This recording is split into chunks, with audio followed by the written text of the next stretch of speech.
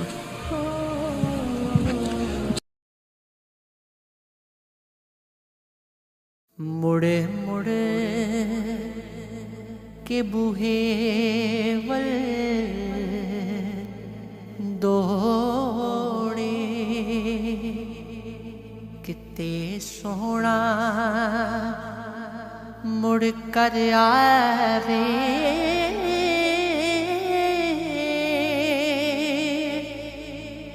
بخش دے وے تقصیر میری نو